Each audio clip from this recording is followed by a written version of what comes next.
ప్రియులారా, దేవుని వాక్యాన్ని మీరు జాగ్రత్తగా వినండి. ఇతని అడ్రస్ గురించి ఇంట్రడక్షన్ ఎంత చక్కగా రాశాడు బైబిల్లో అంటే, షూషను కోటలో ఒకడున్నాడు. He was a Benjaminite. అది ఇంట్రడక్షన్. అక్కడ ఆయన బెన్యామీను. దేవునికి స్తోత్రం చెప్పండి. మీరంతా తల వంచుకుని విలేకరులాగా రాసేసుకుంటే నేను ఎవరికి చెప్పాలో అర్థమైతే అర్థలేదు. టీవీ చూడలే కూర్చొని ఎవడు ఉండడు, కెమెరా ఒకటే ఉంటుంది. కాబట్టి ప్రియులారా అన్నది కెమెరా చూసి అక్కడ ఎలాగో తప్పదు మాకు ఆ బాధ. ఇప్పుడు మీరందరూ ఉన్నారు కదండి బాబు. ఒక మహాభక్తుడు పాట రాశాడు, ఎందరూ ఉన్నా నీ ఒక్కడివే అయ్యా అని. ఇప్పుడు నా పరిస్థితి అలాగైపోయినట్టు. మీరందరూ ఉండి కూడా ఏమిటి సార్ ఈ తిప్పలో చక్కగా స్పందించవచ్చు కదండి. ఈ వైపు చూడడం ఎంత ఇబ్బందిగా ఉందా, చూస్తే కళ్ళకు వచ్చి అంత వికృత రూపంగా ఉన్నాను నేను. మరీ దుర్మార్గం కాకపోతేను. దేవునికి స్తోత్రం. బిడ్డలారా వినండి వినండి వినండి వినండి, ఏమంటుంది వాక్యం అక్కడ? షూషను కోటలో బెన్యామీనుడు ఒకడు ఉండెను. నా స్టడీ బైబిల్లో నేను ఏం రాసుకుని తెలుసా? ఒక్కడు చాలు అని రాసుకున్నాను. అట్టంటోడు ఒక్కడ చాలండి. బెన్యామీనుడైనటువంటి మొర్దెకై అను ఒకడుండెను అని ఉంటే నేను రాసుకున్నాను ఒక్కడు చాలు అని రాసుకున్నాను. ఆ క్వాలిటీ ఉంటే అలాగ బతికితే కోటకొక్కడు చాలు సార్. దేవునికి స్తోత్రం కలుగునుగా. ఇందుకు ఒక పాస్టర్ గారు కనపడ్డారు, కామరపు కోట వచ్చారని. కోటకొక్కడు చాలు. దేవునికి స్తోత్రం కలుగునుగా. చెప్పండి గట్టిగా, దేవునికి స్తోత్రం. దేవుని వాక్యం ఏం తెలియజేస్తుంది పిల్లారా? ఈ బెన్యామీనీయుడు అనగానే అంత సంఖ్యలు కొట్టుకునే విశేషం ఏమిటంటే, ఇతని ప్రారంభం చాలా దారుణం, చాలా వేదన భరితం, చాలా దుఃఖకరం. ఇతని కంటూనే తల్లి ప్రాణం విడిచిపెట్టింది. తల్లి దుఃఖపుత్రుడి పేరు పెట్టి చచ్చిపోయింది. తల్లి మరణానికి ఇతడే కారణం అన్నట్లుగా ప్రపంచం చూస్తుంది. వాడికి ఏం తెలుసండి పాపం? ఆ బాబు శుభము తెలియని పసివాడు కదా. ఓరు బాబాయ్ ఆడు శనిగాడ్రా, ఆడు అడుగు పెడితే తల్లిని మింగేశాడ్రా. ఓరు బాబాయ్ చాలరా, ఆడు మీ కొమ్మలు కొత్త మీకేం జరుగుతుంది? ఆడు అడుగు బాకండ్రా. వాళ్ళ అమ్మే పేరు పెట్టిందిరా దుఃఖపుత్రుడని. రాయ్ దూరంగా ఉండండి రా అని ప్రపంచం అంటోంది. రక్తపు తడి ఆరిని పసిగుడ్డుని చేతుల్లో పట్టుకుని యాకోబు ఏడుస్తున్నాడు. నిజమేనయ్య, వాళ్ళ అమ్మ మంచి పేరే పెట్టింది, కరెక్టే.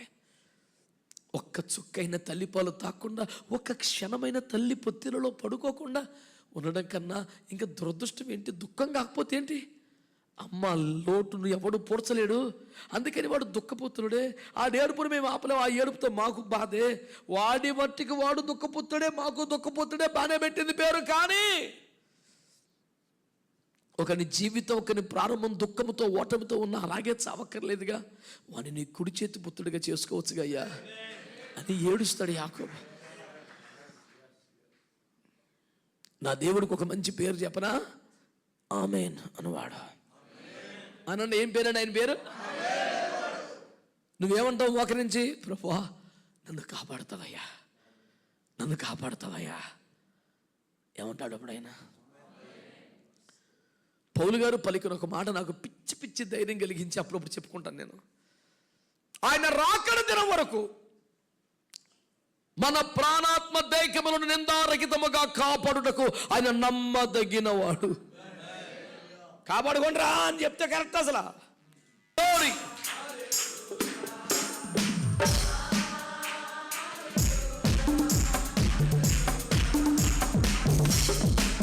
దేవునికి మహిమ కలుగునుగాక. హల్లెలూయా. ప్రభువును మిక్కిలి ప్రియమైన దేవుని బిడ్డలారా, శ్రద్ధగా ఈ మాటలు గమనించమని కోరుతున్నాను. బెనోనిని ఎలా మార్చమని ప్రార్థన చేశాడు? బెన్యామీనుగా మార్చమన్నాడు. అంటే ఈ దుఃఖపుత్రుడిని కుడి చేతి పుత్రుడు అవ్వాలయ్యా. దేవుడు ఆమెను అన్నాడు, ఆమెను అన్నాడు. కొంతకాలం గడిచింది. ఏమైపోయింది? వీళ్ళ అన్నయ్య ఉంటాకి 11 మంది ఉన్నా వీళ్ళ అన్నయ్య కింగ్ అయిపోయాడు. వీళ్ళనే భోజనం కేకేశాడు. 1 నుంచి 12 దాకా లైన్ కూర్చోబెట్టాడు. అన్నయ్యలందరికీ వడ్డించిన ఆహారంతో చూస్తే ఇతనికి 5 వంతులు ఎక్కువ పెట్టాడు. తింటాడా? తినగలడా? పాయింట్ కాదు. అతని ప్రావిజన్ ఆ రేంజ్లో ఉందంతే. అంటే నేనేమంటానంటే తినగలిగిన దానికంటే 5 ఇంతలు ఎక్కువ సమృద్ధి. ఒకప్పుడు తాగడానికి ఒక చుక్క తల్లిపాలు లేవు. మినిమం లేనోడికి 5 times బెటర్ ఫుడ్ వచ్చేసింది యేసు రక్తం ఇచ్చి. హల్లెలూయా. తల్లి పొత్తిలలో అడుకొని వెచ్చని మెత్తని గుడ్డలలో దాచబడిన సౌభాగ్యం లేని పిల్లోడికి అందరికి అంటండి 2 జతలు బట్టలు పెట్టి వెళ్ళండి చూస్తున్నారా అన్నాడంట. ఈయనకి మాత్రం 2 జతల బట్టలతో పాటు 300 తులములు వెండి. ఇలా అన్నగారు నమ్మించినప్పుడు 20 తులాలో ఎంతో ఈడ్చుకొడితే అమ్మేశారు రేటుకి. ఈ బాబుకి అంటే ఈ రాజు తాను అమ్మబడిన దానికి కొన్ని 100 రెట్లు పెట్టి అతను గనపరిచాడు. సరే, కొంతకాలం అయిపోయింది. సుమారు ఒక 450 సంవత్సరాలు ఐగుప్తులో చేశారు. మొత్తానికి 300 సంవత్సరాలు న్యాయాధిపతుల కాలం గడిచింది. సుమారు 750 సంవత్సరాలతో ఇశ్రాయేలు యెహోవా మనకు రాజు కదా, రాజు ఏంటి నువ్వు ఏడి చేతనాడు. ప్రభా, నా ప్రజల దోషమును క్షమించము, ఇది వారి బుద్ధిహీనమైన వ్యాఖ్య. నువ్వు పట్టించుకోకు, నేను చూసుకుంటాను అని ఏడుతున్నాడు. ఎవరు?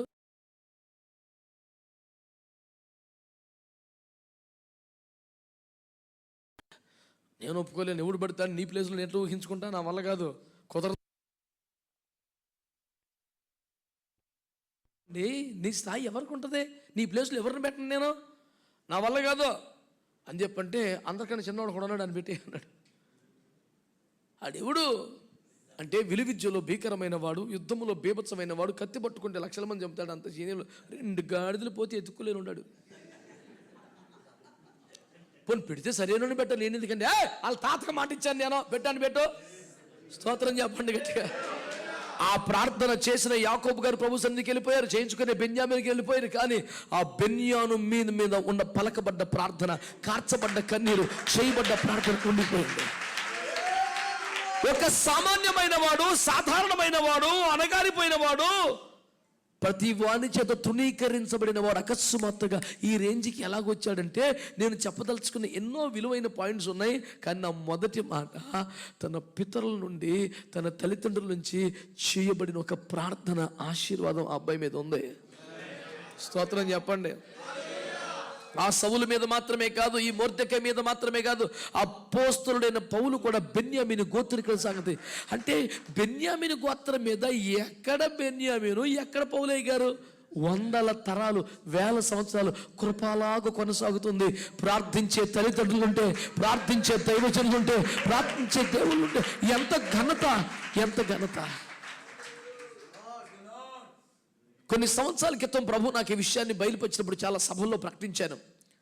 ఒక మాట ప్రభు నాకు తీవ్రంగా చెప్పిన విషయం ఏమిటంటే, అందరి తండ్రులు ప్రార్థించే తండ్రులు కాదు గనుకనే ఆత్మీయ తండ్రులు నియమించాను అని ప్రభు అన్నాడు. ఆ రోజున నా కళ్ళ ముందుకు చాలా మంది బిడ్డలను ప్రభు తీసుకొచ్చాడు. నమ్మకంగా వాళ్ళ కోసం చేతులు ఎత్తాను, నేను నమ్మకంగా వాళ్ళ కోసం కన్నీరు కారుస్తాను. వాళ్ళు నాకు అందుబాటులో ఉండని, నన్ను అసలు మరిచేపోనే, కానీ వాళ్ళ కొరకైనా నా కన్నీరు పోదు. ఎందుకంటే వాళ్ళు నా బిడ్డలుగా దేవుడు నాకు ఇచ్చాడు. బిడ్డలు ఎదిగి పెరిగి పెద్దవారే మరొవచ్చు, కానీ తండ్రి మర్చిపోలేడు, తండ్రి మర్చిపోలేడు. యోసేపు పీడ వెరగడైపోయింది అనేలు అనుకున్నారు, కానీ యాకోబు మర్చిపోలేదు. ఈ మాట మళ్ళీ చెప్తున్నాను. ఇక్కడ కూర్చున్న దైవజనులారా, ఆయా చోట్ల ఉండి వింటున్న దైవజనులారా, తండ్రులు లేనివారు కొందరు ఉన్నా మా బిడ్డల్ని ఆశీర్వదించాయి అని చేతులెత్తి మోకరించే అనుభవం లేని తండ్రులు, మీకు అన్నికి సమకూర్చంగా తిండి, బట్ట, చదువు, ఇంకేం కావాలి అని గట్టిగా వాదించే వాళ్ళు ఎందరో. కానీ యోసేపు దేశానికి రాజయ్యుండి కూడా నాన్న చనిపోతున్న వార్త విని ఎక్కడో ప్యాలెస్లో నుంచి ఒక రథం పట్టుకొని గోషెన్ రాష్ట్రంలో దాసులు, బానిసలు ఉంటున్నారు. ఒక మురికివాడ టైప్ అన్నమాట, పోనీ అనుకోండి, పల్లెటూరు అనుకోండి. పోనీ అక్కడికి వెళ్ళి రథం 2 కొడుకులు దింపి చెరుకు చేతిలో కొడుకులు పట్టుకొని ఆ గుడిసెల మధ్య పరిగెడుతున్న యోసేపును చూసి ప్రపంచం ఆశ్చర్యపోతుంది. జోసెఫ్ వాస్ ద కింగ్, ఫరో ఇంటికి దేవుడు, ఐగుప్తీయులకు ప్రభువు. అది జోసెఫ్ రేంజ్ అక్కడ. ఫరో ఇంటికి దేవుడు. అలాంటోడు గోషెను వీధుల్లో ఇద్దరు కొడుకులు పట్టుకొని పరిగెడుతున్నాడు. Dad, where we are going? Just shut up and follow me. ఒక గుడిసెలోకి జరపడ్డాడు. యోసేపు వచ్చాడని తెలిసి యాకోబు శక్తి కొడ తీసుకొని వెళ్ళి లేచి కూర్చున్నాడంట. పరిగెత్తికెళ్ళిపోయి సాష్టాంగ పడిపోయాడు జోసెఫ్. వీళ్ళిద్దరు పుట్టింది మొదలుకొని ప్యాలెస్లో గోల్డెన్ స్పూన్తో పిల్లలు, వీళ్ళు సాష్టాంగ పడలేకపోతున్నారు. Dad, what happen to you? Get up, this is not good, you are unempowered, you cannot do that. మీకు తెలీదురా, ఎక్కడ నేను దీవించబడ్డాను. తను లేచి కొడుకులిద్దరిని కాళ్ళ దగ్గర తీసుకొచ్చి, నాన్న, నీవు చనిపోకు మునుపు నా కొడుకులు దీవించవా? అదేంట్రా, ప్రపంచానికి అన్నం పెడుతున్నావు కదరా నువ్వు, ఫరో ఇంటికే దేవుడు కదరా. నాన్న, ఇదంతా నీవిచ్చిన ఆశీర్వాదమే. ప్లీజ్ లే your hands on my kids. నా పిల్లలపై చేతులు ఉంచవా ఒక్కసారి. నా ఆశీర్వాదం ఎక్కడి నుంచి వచ్చిందో నాకు తెలుసు నాన్న. నేను ప్రపంచానికి అన్నం పెట్టగలను, కానీ ఆశీర్వాదాలు ఇవ్వగలిగిన స్థాయి కాదు నాన్న. నువ్వు చెయ్యించవా? హల్లెలూయా. వెంటనే యాకోబు చేతులు పెడతాడు. ఒక తృప్తిగా కొడుకులిద్దరిని తీసుకొచ్చి, రేయ్, మీరు ఇప్పుడు ఆశీర్వదించబడ్డ కొడుకులు రా, నేనున్నా లేకపోయినా మీకేమవుతరా, దేవుని ఆశీర్వాదం మీదకి వచ్చింది. ఆమేన్. ఆత్మీయ తండ్రుల ప్రార్థన ఆశీర్వాదం ఖచ్చితంగా ఒక అసెట్ అవుతుంది, అందులో డౌట్ లేదు. ఎన్నో ఆధారాలు బైబిల్లో మీకు నేను చూపించగలుగుతాను. వ్యక్తిగతం కూడా మన స్వానుభవాలు ఎన్నో ఉన్నాయి.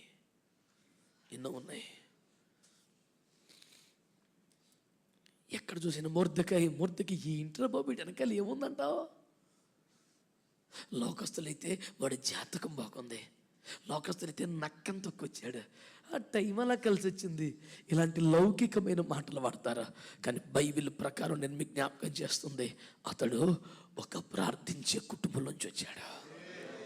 మోకాల మీద పడితే రాత్రి అంతా పెనుగులాడే వారి చేతులు అతని తల మీద పెట్టబడ్డాయి. లాబాను దగ్గర ఇంట్లో ఎక్కడ పడితే అక్కడ ఓడిపోయినా ప్రార్థనలో మాత్రం గెలిచిన ఒకటి చేతులు వాడి మీద ఉన్నాయి. అందుకనే ఆ పాట రాస్తాను, విజయమే ఎరుగని వారిని నీపైనే గెలువనిస్తివి. బ్రతుకుల విజయం అంటే తెలీదు. A man with all failures, ఏదో బ్రతుకు మొండిగా ఏడవటం తప్ప ఇదిరా విజయం అంటే అని చెప్పేది ఒక్కట్లేదు. అలాంటి వ్యక్తి ఏకంగా దేవుణ్ణే గెలిచినంత స్థాయి. నువ్వు దేవునితో మనుషులతో పోరాడి గెలిచావు నాన్న, తీసుకోరా, నీకేం కావాలి? మన గోదావరి భాషలో చెప్పాలంటే విజయానికి ముఖమాసిపోయిన జీవితం, విజయం లేక కరువు పెట్టిపోయిన జీవితం. దేవుణ్ణే గెలిచిన వ్యక్తిగా ప్రపంచానికి పరిచయం చేశాడు.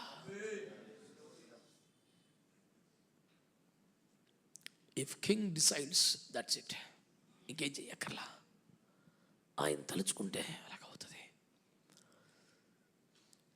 మొర్దెకై బలమును గురించి, సామర్థ్యము చేసే కార్యముల గురించి మాట్లాడదాం, కానీ మొర్దెకై యొక్క బలమునకు సామర్థ్యమునకు కారణముల్లో అంతగా దేవుని కృప పొందుటకు ఒక ప్రధాన కారణం ప్రార్థించే తండ్రుల హస్తం, పితరుల కన్నీటి ప్రార్థన వాళ్ళకు ఉన్నదని నేను జ్ఞాపకం చేస్తున్నాను. అందుచేతనే నీకు ఒక ప్రార్థించే తండ్రి ఉండడం ఎంత మేలు కదా, ఎన్ని తరాలకు ఆశీర్వాదం. తండ్రుల సమర్పణ, తండ్రుల విధేయత, తండ్రుల ప్రార్థన పిల్లలకు దీవెనగా ఉండదా? ఇది తెలిసిన వారు కూడా, పిల్లలు పొందుకుని దీవించబడ్డవారు కూడా తమ పిల్లల కోసం వేకునే లేచి మోకరించట్లేదంటే వారెంత బాధ్యత లేని దుర్మార్గ తల్లిదండ్రులు అయి ఉంటారు. తమ చంటి బిడ్డల ప్రాణం కొరకు రేయి మొదటి దమ్మన చేతులు ఎత్తమని లేదా? ఎంతమంది తల్లిదండ్రులు అట్లా నమ్మకంగా ప్రార్థన చేస్తున్నారు? వాళ్ళకి వస్తువులన్నీ సమకూరిస్తే మీరు హాస్టల్ వార్డెన్లు మేట్రిన్ల కన్నా ఎక్కువేమవుతారు? కాదు. మీ అంత బాధ్యతగా పిల్లల కోసం ఎవరు ఏడుస్తారు చెప్పండి? వాళ్ళ పేరు మీద ఒక ఇల్లు కట్టించి లేకుండా చచ్చిపోయినా పర్లేదు, కానీ కన్నీటిని పెట్టుబడిగా పెట్టకుండా చావకండి. ఎప్పుడు పోతాం మనకు తెలీదు. నమ్మకంగా ఇంట్లోకి వెళ్ళి తలుపులు వేసుకొని నీ బిడ్డల కోసం చేతులెత్తు. వీళ్ళు నీవిచ్చిన బహుమానమయ్యా. వీళ్ళను సమాజానికి దీవెనగా, సంఘమునకు క్షేమాభివృద్ధికరంగా, నీకు మహిమకరంగా ఉంచాలని నేను ఆశపడుతున్నాను. ఒక యథార్థమైన స్వచ్ఛమైన కన్నీరు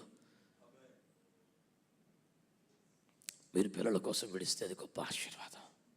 ఈ సంపద కలిగిన వాడు మొర్దెకై అన్ని మీకు జ్ఞాపకం చేస్తున్నాను. ఇందులో రెండు పాఠాలు. ఒకటి, అలాంటి తండ్రుల దీవెన మీకు ఉందని నమ్ముతున్నాను. లేకపోతే అనుభవాన్ని పొందుకోమని మీకు తెలియజేస్తున్నాను. రెండవ పాఠం, మీరే ఇప్పుడు ఆత్మీయ తండ్రులుగా ఉన్నారు, తల్లులుగా ఉన్నారు కనుక మీ వలన అలాంటి దుఃఖపుత్రులు దేవుని కుడి చేతు పుత్రులు అవ్వాలి అని మీకు జ్ఞాపకం చేస్తున్నాను.